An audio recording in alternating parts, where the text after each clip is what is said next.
The show is titled Believe. It is a magnificent display of the incredible bond between man and killer whale. Two worlds, two different species, trying to bridge the gap between them. And how do you bridge that gap? You believe. Between sea and the shore, winding its way there, returning one day.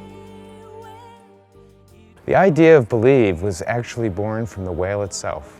As you can see from the whale tail behind me, from the behaviors that are in the show, and even the music that was composed in the show, it all came from the animal itself. These whales are amazing animals, and they brought with them the whole concept of this particular show.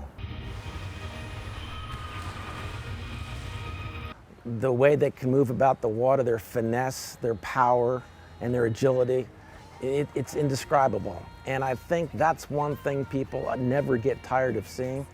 We as trainers, we never tire of it. We see it every day, but we appreciate it every day. So we aren't special people, we have special jobs, and we recognize that, and we understand that we are, in essence, ambassadors for humankind interacting with this species of animal.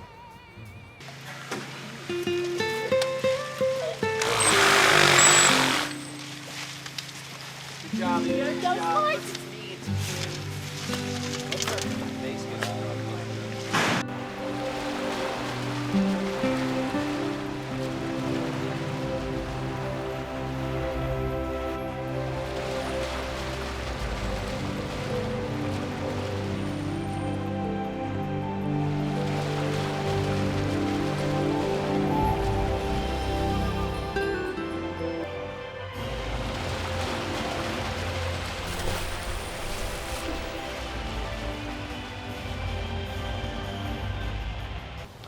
From the trainer summits and the ideas generated by the Believe team, we took those ideas back to the parks, talked about it with the in-house staff, and we put those sequences and those ideas into the emotional expressions that you'll see in the Believe show.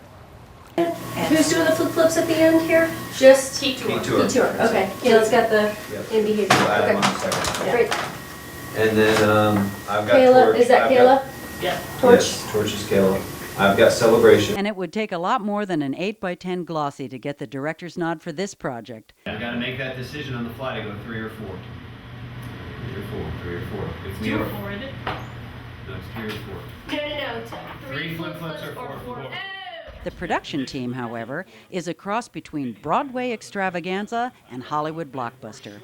Along with set designers, technicians, composer, producers, and directors, the killer whales and trainers work tirelessly to bring the show to life. Well, this particular board here is something we started with when the first concept of the show came to us. And this really is our heart and soul. We have 8 sequences really, if you count testimony, but 7 behavioral sequences that involve the whales. And we break each one down into each individual behavior.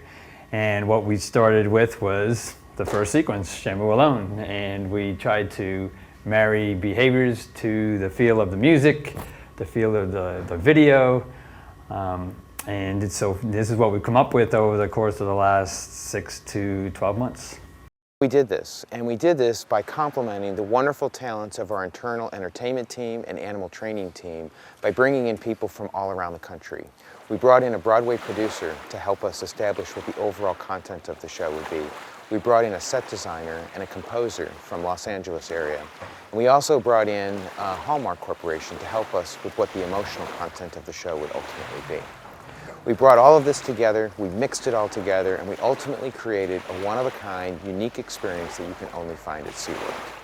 There's behavior in the show where we turn all the sprayers on, we get on the whale, and we zoom to the bottom of the pool, and we leap up out of the water, jump over the sprayers, come down with the whale. That's just plain fun.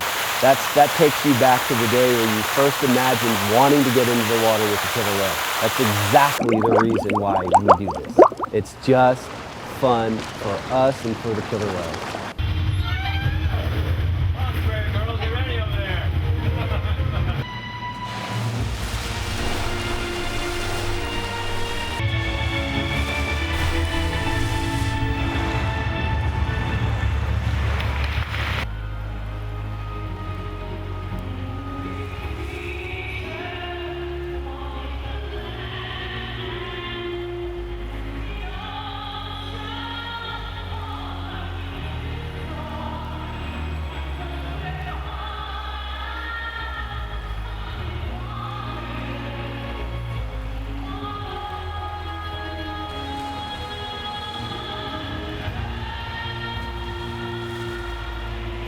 At the core of SeaWorld's training philosophy is positive reinforcement.